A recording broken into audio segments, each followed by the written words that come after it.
There are over 100,000 people who immigrate to New Zealand every year with the intention to make New Zealand their home, leaving behind everything they know as normal day-to-day life and having to learn new ways of doing things, new norms, new cultures, and different values. There are many people who struggle with this transition and find it challenging to adjust and settle, so they can call and make New Zealand their home. The purpose of this podcast is for me to share my journey and our challenges with the hope that you can learn from me and my family and have a softer landing.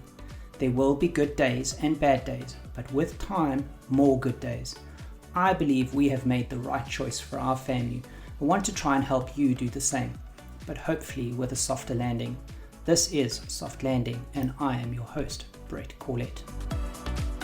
Welcome to this podcast, designed for anyone thinking about, preparing for, or who has just immigrated to New Zealand. Subscribe now so you never miss an episode. Drawing from his personal experience, this series will guide you through the process of preparing for your move and helping you navigate the challenges of immigration. Hey everyone. First off, welcome back for those who have been listening regularly. Nice to have you join me again. Those that haven't listened before, I encourage you to try go back to episode number 1. I do try share my journey or our journey to New Zealand in chronological order. Also just gives you an idea if you listen to the first few episodes of who I am and why I'm sharing what I'm sharing. Just to get to know me a little bit better and why you would want to even potentially listen to me and hear the advice that I'm giving, lessons learned, and who we are as a family and where we've come from and how we got to call New Zealand home. So today, guys, it's a little bit of a different one. I'm sitting here on a Saturday morning. It's a really fresh morning. It's one of the coldest mornings in the middle of June that we've had thus far this year. So a little chilly. My wife's downstairs making some pancakes for the kids. And I just thought I wanted to share a bit this morning, and this one's a little bit not as rehearsed, and it's not an episode where a lot of my other episodes, besides sharing the actual journey to getting here, I've either gone into a little bit more of a practical how-tos on doing things. Today's just, I don't know, just a little bit of sharing what was on my mind and my heart to share. So one of the difficult things that I've really found, and we've been here almost 2.5 years, is I can share a lot of my content and a lot of my videos and on social media, and everybody thinks, geez, you guys have got it together and it's doing so well and whatever. And I'm not saying we're not. We are doing well, and I'm grateful for the opportunity to be here, and it's fantastic for our family. But social media sometimes people share all the good stuff. Sometimes you don't get to see what's really happening in the back end, in real life. And I think that's what I wanted to share today. You do see on some social media platforms, especially on Facebook groups and stuff, a lot of people are sharing that it's hard, and and that's one of the reasons I've created all this content. Is a lot of people pack everything up to come all the way here, and then you see how they're struggling, and it's so hard, and it's heartbreaking. And not only seeing them struggle and the stuff that they're going through as a family, or just how they sometimes even end up giving up and going back. And I can't think of anything worse. It just wasn't an option for us. I had somebody reach out to me today, which I'm just glad to be able to help. And he was asking some questions around just investments and life insurance and a whole lot of stuff like that off the back of a full tutorial that I did. And just listening to a bit of his story and why he's trying to come here with his family, it just reminded me that it's sometimes hard. It's a difficult thing, immigrating. It's not an easy thing. It's really, really not. And sometimes that mindset and your well-being is a biggie. That's huge. It really is huge. And I wish I had the answers of how to say, hey, do these 5 steps or do this, and it'll just make it so much easier, and you'll be able to get your shit together, and mindset will just be right, and you'll be able to tackle the world and be, right as rain and happy. I wish I had that simple 5-step plan that you needed to follow. I wish I had the answer for that, but I don't. I do have some things that we're trying that works, but I think more importantly was to share that it's not perfect for us, we do have those days. I have those days where sometimes it's like a roller coaster ride, and my poor wife gets the brunt of it. But I'm so grateful to have her there to listen. And I know she's had bad days too, but you'll have those days where you just wake up and you talk to each other and you're like, why have we done this? Have we done the right thing? You sometimes go through the whole grief cycle. Sometimes you're angry for having to even move, because for a lot of people, the reasons, particularly us from South Africa, is you felt you had to move because of safety reasons, future for your kids and your family and whatever. And I'm not going down that rabbit hole, but sometimes it makes you angry because you've left family behind and you feel guilty that you've got family still back in South Africa, especially if you've got parents and older family that you may never ever see again before they pass. It's hard, and you're scared that your parents or your older family back home could get ill and you're stuck here and you can't help them. There's only so much you can do literally from the other side of the world. It's a tough one. It's so hard. I've even seen it on some of the Facebook groups, people talking and relating where they've got family back home, and one or two posts that I've read recently where a parent has actually got ill and is going into hospital, and how they're struggling with being here and they can't fly back. It's costly for some people. They don't have the funds to be able to fly back, and you can't be there to be at their side to help them through what they're going through. And the whole point was in life is you wanted to be there for your parents in their older age, to be able to help them when things go wrong, when they get ill, when they have to go to hospital, when they're struggling with different things, especially when you see with family as like your parents as they get older, and technology and some of the things they query, and you're like, oh my goodness, they just can't get their phone working and they can't get that cell phone contract. You just want to be there to help, and it can really frustrate you that you're on the other end of the world and can't help. So these things do come up and they bug you, and it's hard trying to deal with it over and above just dealing with being in a new country and all the challenge that you've got yourself, be it financial, be it getting the kids sorted out, problems at work. There can be so many things that you've got to go through. It's really, really tough. So I think I just want to share a bit today to make it's not perfect. It's not always sunshine and rainbows and everything's perfect. You're going to have those days that are challenging. You're going to have those things that happen between here, home, where you come from that, make you question and get angry and get upset. It's okay to go through the grieving. It's okay to not be happy every day. It's a process. You've got to work through that. I know most recently for us, well, I say recently, but it's been a year and a bit now, is for us the challenge, especially for my wife, is my sister-in-law got very sick after we were here for probably about 10 months. We had been here, and she got very ill. She found out that she got diagnosed with cancer. And if you've listened to some of my other podcasts, cancer has been in our family, because I had cancer. I'm not saying because of hereditary. I'm just saying we've had to deal with cancer in our family. And now to hear that my sister-in-law had it, it was scary and hard for us, especially my wife, because now we've moved to this side of the world, and her other sister had moved to Australia. So her sister was alone with her mom, who's elderly and stuck in South Africa. And now to hear that she's ill, you feel helpless. You feel like, I just want to be there. You just want to be able to get to your family and help them through that difficult time in their life. And you can't. You've got to do it all online and via WhatsApp and video calls and everything. And with us, the tragedy is she had a cancer that eventually spread to her brain, and within 4 months, she actually passed away last year, January. So we lost her, and that was extremely, it's hard for me, but I'm only her brother-in-law. For my wife, it was extremely tough, because we'd only been here by that time a year. We didn't have the funds to send her all the way back to be able to go be with her sister in her dying days, her last few days, and then also to go through the funeral and burying her. That was tough. She had to do that all remotely and all here from the other end of the world. Not an easy thing to do, considering my wife also had she was 10 days in at her new job, because the first year we said she wouldn't work. Then she got a position at a new job starting in that January. And she'd been working for like 10 days, a week, 2 weeks, whatever it is. And that's when her sister passed away. And I don't know, it just shows you how tough my wife is to go through all of that, because she still somehow managed. I mean, she's doing fantastically well at the job that she's at. But to think, I don't know how she even held it together. It's hard enough being in another country, not having your support structure around you, and then also having lost her sister, not being able to fly back, and starting a new job, still keeping it together throughout all that. She's amazing, absolutely amazing. It's like incredible. It's a testament to how strong my wife is. And I'm not saying she didn't break down and cry and whatever. Of course she had to work through it. It was tough.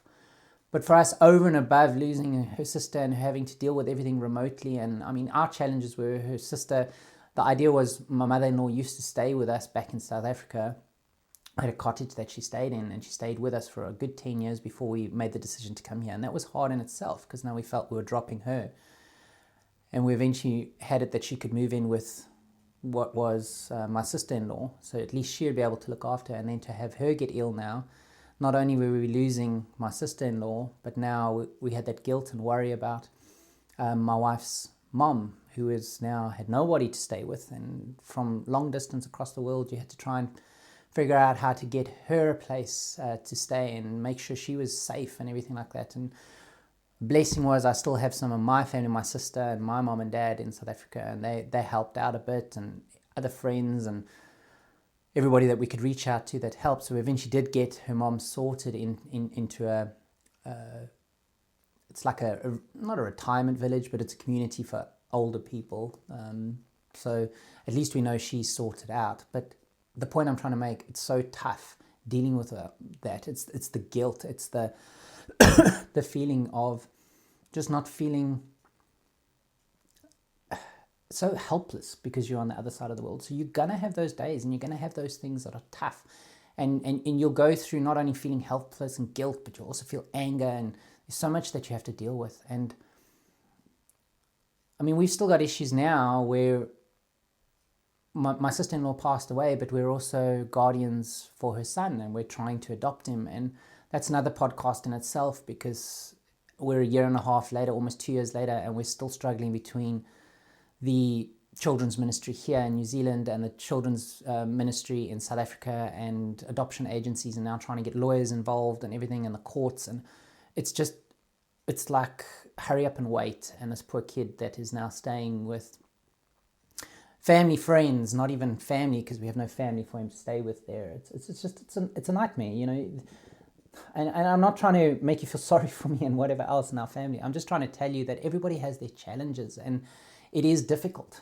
It's okay to grieve and go through the stages of grief and realize that, you know, it's going to take time to adjust, and it's going to be tough. Maybe the other thing is just to share a little bit is you're not going to have it all figured out. You know, it's not going to all be perfect. If you think that I mean, we're planners. We try plan everything, and if you've listened to my other podcasts, you'll hear how we try to plan this perfect move, perfect project plan, step by step, with everything in play. And I promise you, Murphy and the world always has a different idea, and they always throw you those curveballs, and you always got those different things and challenges and whatever else that'll come your way. So it's you're gonna have those challenges that are going to come your way that you're going to have to work through. And they in our lives, they seem to be constant.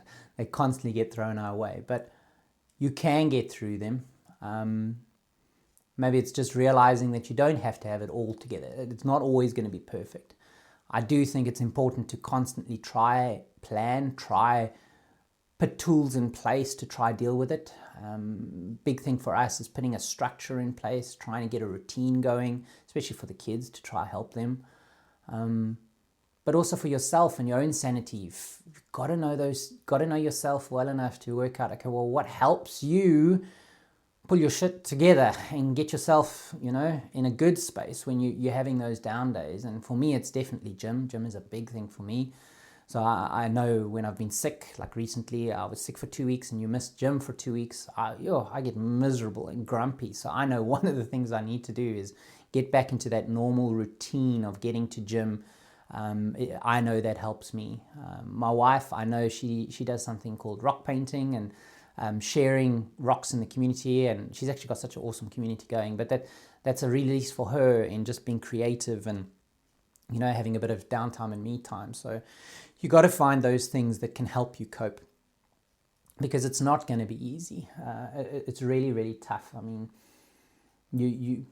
one I've just touched on, you're going to have this grieving of moving to another country, but you've also got other challenges that constantly sometimes just come your way, and everybody will have their own story. So it's okay to grieve. It's okay to not have it figured out.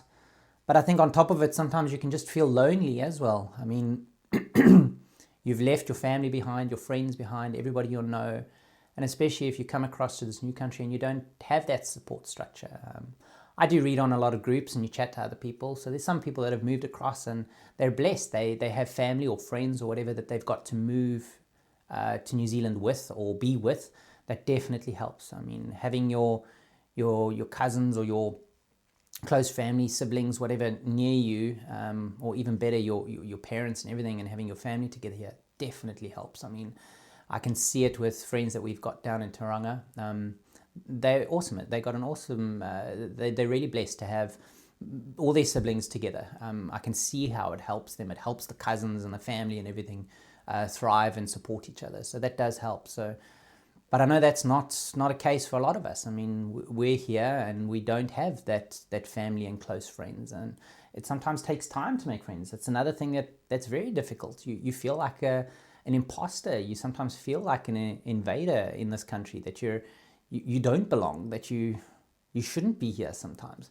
So you get those days. Be it in the work environment, sometimes you feel different. You just feel like you can't click and can't fit in, and and the way they banter and the way they sometimes crack jokes, sometimes it goes over your head, and you just feel on the outs. It like reminds you of sometimes being at school and you just can't make that in crowd. You just can't make the group. So sometimes it's tough. So sometimes you also just got to remember it's okay to feel lonely.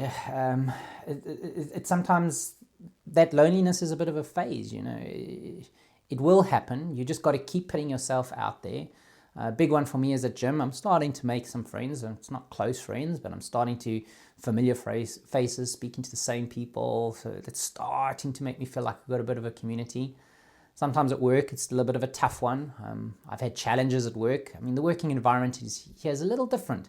The culture is a little different. The way they do things is a bit different. So sometimes it's tough to crack that nut and just get into the swing of things. I mean, in the time that I've been here, and as I said, it's been just over 2.5 years, I am at the second company that I've been with. So the first company that I moved across with, I was there for a year. Then I've been at this company for just over a year and a half now. But in the time that I've been here, there's been 3 restructures between the 2 different companies. It's weird for me. Back in South Africa, yeah, we went through restructures, but not like this and as often as this. And the way that they do the restructures, it's sometimes it's tough, it's almost it's unsettling. It really can be. So that's another thing that you got to sometimes have challenges with, and then it's that added pressure where you're thinking, you're the sole breadwinner. In our case, I'm not the sole. At least my wife is earning as well, but I do bring in a bit more than her. But it worries you if I can't bring money in to support the family. I don't have anybody else that I can rely on. I can't go to mom and dad or my sister or somebody else that's here to say, hey, help us. At the very least, if we had to lose everything, and I'm not saying we will, we'd have a house to move into with them. They'd put a roof over our head. You don't have that here. You don't have that support structure. So it does add a lot of extra pressure. So mindset is huge. Stress can be huge, and it's to manage it, both from a physical aspect of making sure you're doing gym and you're putting your routines in place so that you try to put all those barriers in place to help you deal with the stress and the getting yourself in the right mindset. But it's also the conversations you have with yourself. I mean, I know, getting to know myself over the years, I'm a bit of a perfectionist. It's the type of personality type I am. I've got that voice in my head that's constantly shouting at me and talking to me and saying, you can do better, that's not good enough, and trying to drive yourself. And it's learning how to start accepting that it is good enough, that it is fit for purpose. It's okay. It's okay not to have all your shit together and have everything perfect. And I have days where sometimes the wrong voice wins in my head, and I don't get to silence the one that's negative and whatever else. So you got to work with those conversations. I say work with those conversations, but it's just working through it and trying to remind yourself, why have you done this? Why are you here? What is my reason? What is my purpose? What's important to me is my family, and making sure that my kids have opportunities, that they will be able to thrive and strive in a country, and it's sometimes just a reminder just to go look at how happy they are, or give my daughter a hug, or look at some of those pictures on my phone of her over the last 2 years and how she's grown so much, or how my son is doing so well at school.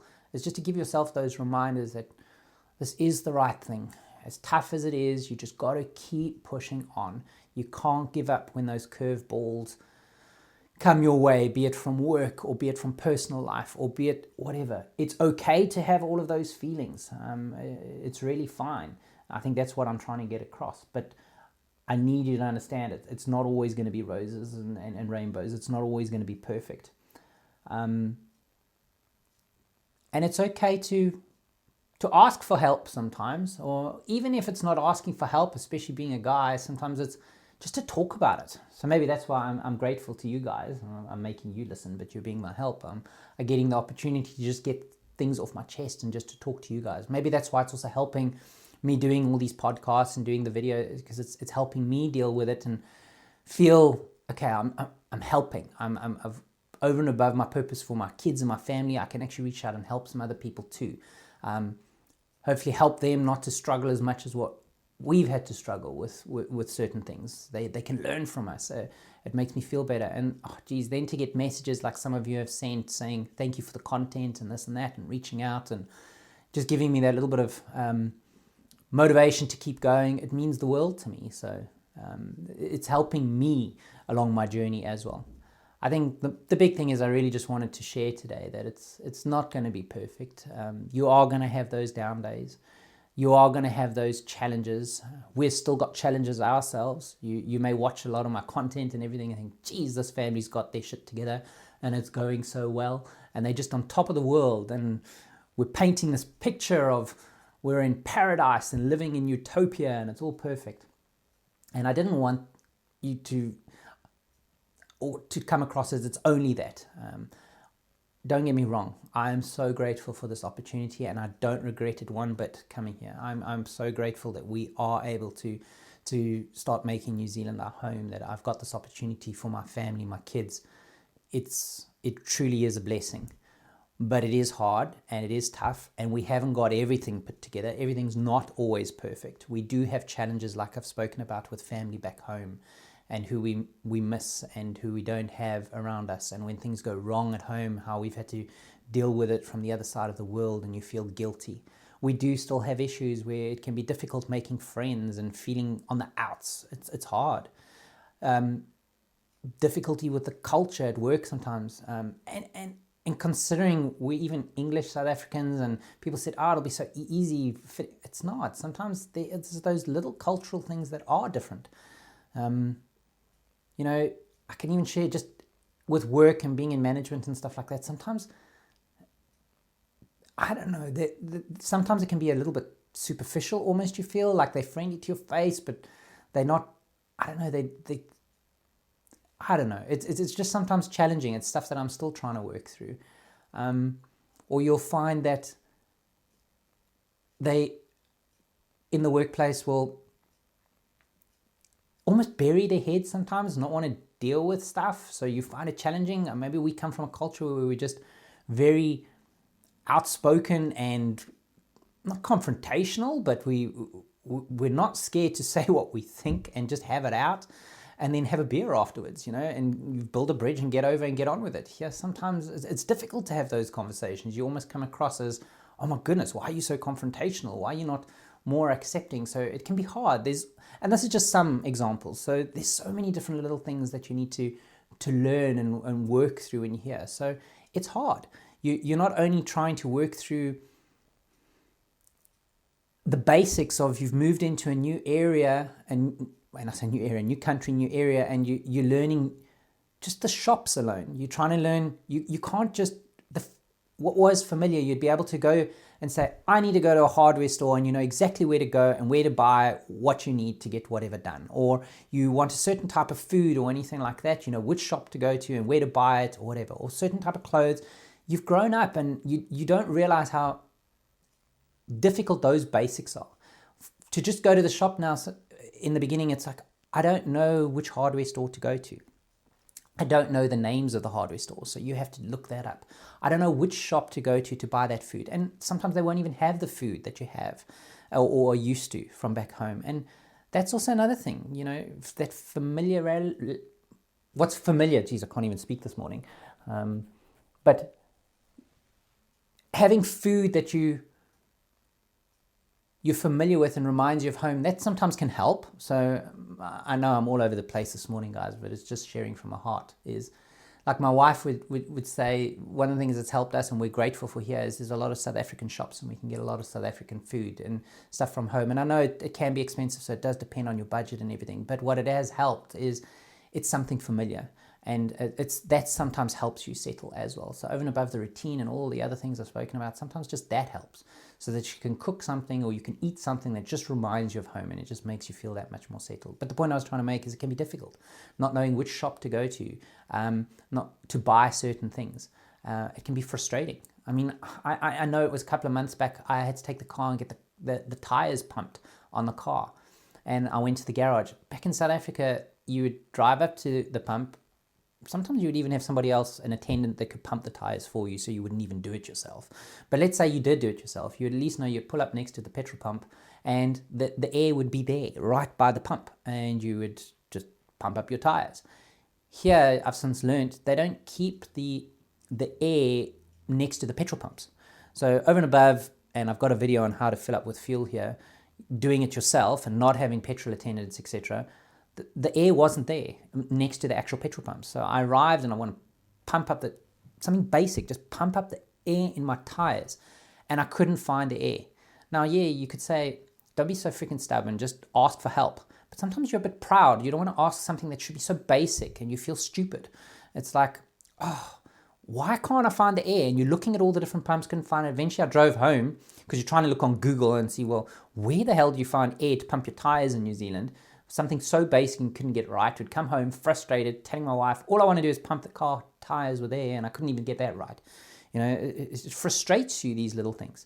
I've since found out, you go to a petrol garage on the side away from the pumps, they've got an area where you park, and that's where the air pump is for your car. And it's pretty easy to do it. It's just, once you know it, you know where to go, but it's just you didn't know to find it. And yes, if I wasn't so stubborn, I could have asked and everything like that. Maybe that's another thing.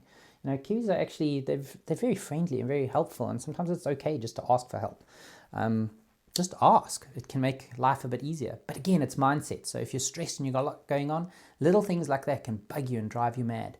So a big thing is trying to get your mindset right, and it's definitely something you need to work on. So I think it's really me being on my soapbox a little bit this morning, but I really just wanted to share with all of you and make sure that I'm not just coming across as this perfect person that has all my shit together and everything's going so well. You are going to have days that are tough. There are going to be challenges that come your way. It's not easy. This is really not an easy thing to do. Everybody's going to have their own journey. Everybody's going to have their own story. You're going to have your own challenges. But what I'm really hoping for, and what I'm trying to achieve with all my content and my podcasts, is really to help people. I don't want people to have to pack everything up, come here, and then they can't make it work and they are so unhappy. There's nothing worse. There's nothing that breaks my heart more.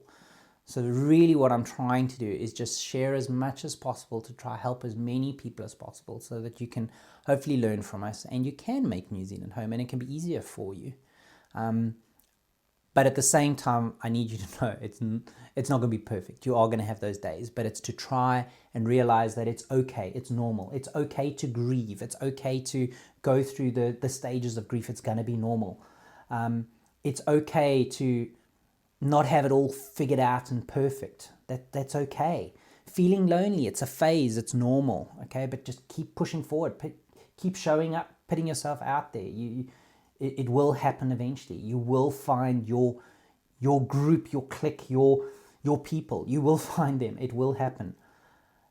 You do belong here, okay? Sometimes feeling like that imposter or that you have to earn your place to be here, that's not true. You're allowed to take up space and make this feel like home. It can be home to you. You're allowed to be here. It's okay. Change that mindset. And then ask for help, or at least, at the very least, just speak about it when you're struggling. This is tough, but it is also a mental thing. As much as there's physical and practical things you could do, you've got to get into the right mental state. You've got to keep pushing forward. You've got to work through it. You've got to find practical ways that help you get grounded again, get back on track, change your mindset from that negative spiraling down a hole to bringing it back to something that's positive and remembering why you're doing this and why it's so important to make it work. So that's really what I wanted to share today. I don't know if it's going to help anybody or not, or if you resonate with it or not, but it's just talking from the heart today, and I just wanted to share a little bit. That's all.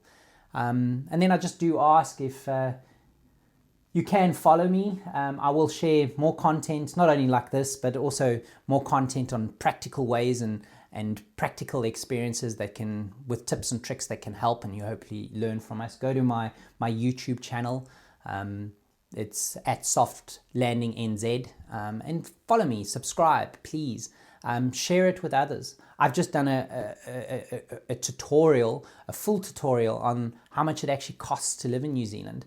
What are the real costs in detail, sharing templates and everything like that. So if that interests you, please go look for that as well. And share it with anybody else that could hopefully benefit from seeing it as well. My goal is really to share with as many immigrants as possible, just to help, and I need your help to do that. So please like, share, subscribe. And with that, I just wanted to say thanks for letting me be on my soapbox today and for listening to me. You guys must all keep safe and well, and until next time when I speak to you, keep well. Cheers.